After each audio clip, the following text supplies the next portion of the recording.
चिराग के मन में क्या है? विधानसभा चुनाव से पहले हर पार्टी सीटों के बंटवारे को लेकर बखेड़ा न हो, इसलिए वो आश्वस्त हो जाना चाहती है।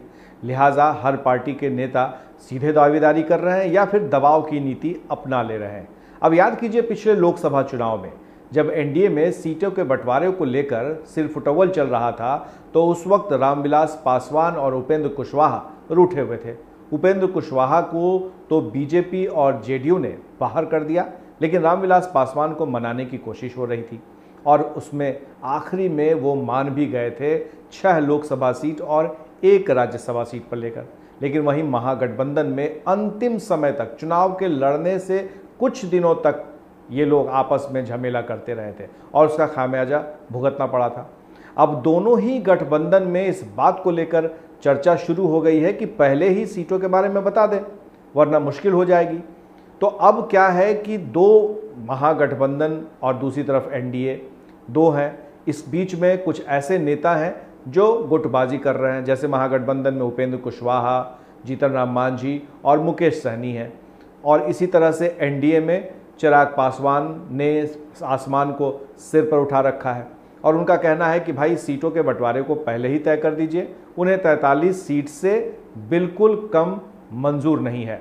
अब खबर ये हो रही है कि आखिर चिराग पासवान क्या दबाव बना रहे हैं या वाकई नीतीश कुमार से वो खफा है, क्योंकि लगातार नीतीश सरकार के खिलाफ में वो बयानबाजी कर रहे हैं और साथ में पत्र लिख करके मुख्यमंत्री को कटघरे में डाल रहे हैं।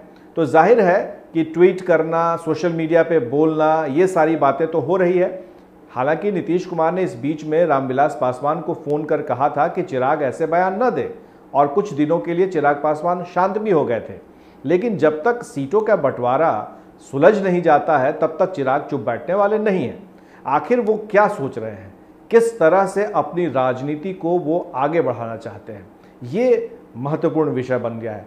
एक तरफ तो लालू यादव के बेटे Tejashwi Yadav wait and watch कर रहे हैं कि चिराग पासवान क्या कदम उठाते हैं, अगर वो एनडीए से बाहर निकलेंगे तब वो उसकी रणनीति क्या होगी। दूसरी तरफ पप्पू यादव खुलकर सामने आ रहे हैं और कह रहे हैं कि एक नया मोर्चा बनेगा और उसमें चिराग पासवान उनके मुख्यमंत्री पद के उम्मीदवार होंगे। तो क्या चिराग पासवान और पप्पू यादव वाकई मिल जाएंगे? अगर ये दोनों मिलेंगे तो फिर एनडीए में उनके लिए रहना मुश्किल होगा।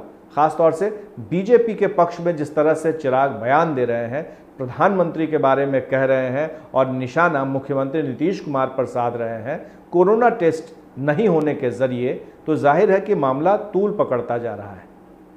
जो हमें जानकारी मिली है, हमारे सूत्र बता रहे हैं कि नीतीश कुमार ने एक ऑफर दिया है कि अगर चिराग पासवान मिलना चाहते हैं उनसे तो वो वक्त मांगे, वो समय देंगे। हालांकि कब समय देंगे, क्या समय देंगे, कहाँ मिलेंगे, ये अभी तय नहीं हुआ है, लेकिन सिद्धांत के तौर पर वह यह बात मान गए हैं।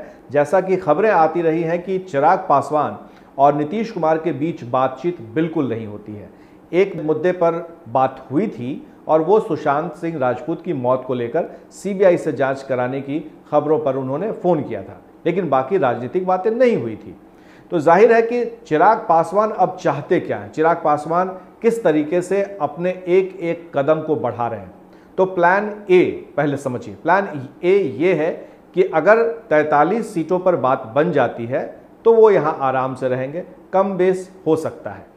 लेकिन दूसरा जो प्लान बी है वो ये है कि बीजेपी को ज़्यादा से ज़्यादा तरजीह देकर ये बताने की कोशिश कर रहे हैं कि वो बीजेपी के साथ हैं और बीजेपी के साथ ही रहना चाहते हैं, इसमें उनको कोई दिक्कत नहीं है। बीजेपी को ज़्यादा सीटें मिले, नीतीश कुमार को जो चेहरा बनाया गया है उनकी जगह कोई और लाया जाए, इस तरह की बातें हो रही हैं जिसका कोई मतलब नहीं निकलता है, क्योंकि नीतीश कुमार और बीजेपी ने यह तय कर लिया है कि नीतीश कुमार ही चेहरा रहेंगे और उन्हीं के अगुवाई में, नेतृत्व में वो सरकार बनाने की कोशिश करेंगे, चुनाव लड़ेंगे। तो इससे पीछे हटने का तो बीजेपी का सवाल नहीं उठता है। ऐसे में प्लान बी फेल कर सकता है। प्लान सी जो पर्दे के पीछे से सामने आ रही है और वो ये है कि प्रशांत किशोर जो जेडीयू के राष्ट्रीय उपाध्यक्ष थे, नीतीश कुमार ने उन्हें पार्टी से बर्खास्त कर दिया था, वो चिराग के संपर्क में लगातार बने हुए हैं और चिराग की दोस्ती अरविंद केजरीवाल जो दिल्ली के मुख्यमंत्री हैं उनके साथ करा रहे हैं। उन दोनों को तालमेल करा के केंद्र में अगर छोड़ देते हैं चिराग पासवान रामविलास पासवान मंत्रिमंडल से बाहर आ जाते हैं, क्योंकि चिराग सारे फैसले ले रहे हैं। अगर ये स्थिति बन जाती है अंत में, तो वो केंद्र में जाहिर है कि अरविंद केजरीवाल के सहारे वो अपनी राजनीति शुरू करेंगे और यहाँ पर मुख्यमंत्री पद का उम्मीदवार हो जाएंगे, जिसमें कि वो पप्पू यादव या दूसरी पार्टियों का सहारा ले सकते हैं और एक चेहरा बन सकते हैं। ये आखिरी प्लान है जो हमारे पास खबरें छन कर आ रही हैं, सामने आई हैं अब तक, और इस बारे में हमने चिराग पासवान के इर्द गिर्द रहने वाले और कुछ सूत्रों से भी बात की है। उनका कहना है कि ये भी संभव है, इससे इनकार नहीं किया जा सकता है। तो जाहिर है कि चिराग के मन में ये बात साफ है कि अगर उन्हें मन मुताबिक सीटें नहीं दी जाती हैं, जैसा कि लोकसभा सीट में बंटवारे के दौरान बातें हुई थी और उनकी बात मान ली गई थी, बिहार में भी अगर मान ली जाती है बात, तब तो वो रहेंगे। नहीं तो एक और बात सामने आई है कि ये भी बार्गेनिंग चल रहा है कि अगर रामविलास पासवान मंत्रिमंडल पद से निकल जाते हैं तो वहाँ पर चिराग पासवान अगर मंत्री बनाए जाते हैं तो उन्हें कैबिनेट का दर्जा दिया जाए, जो कि बीजेपी जो सूत्र बताते हैं वो तैयार नहीं है। तो कहीं ना कहीं मामला फंसा हुआ है। चिराग पासवान भी जल्दबाजी में नहीं है, पर वो चाहते हैं कि इसका फैसला जल्द हो जाए। एबीपी न्यूज आपको रखे आगे।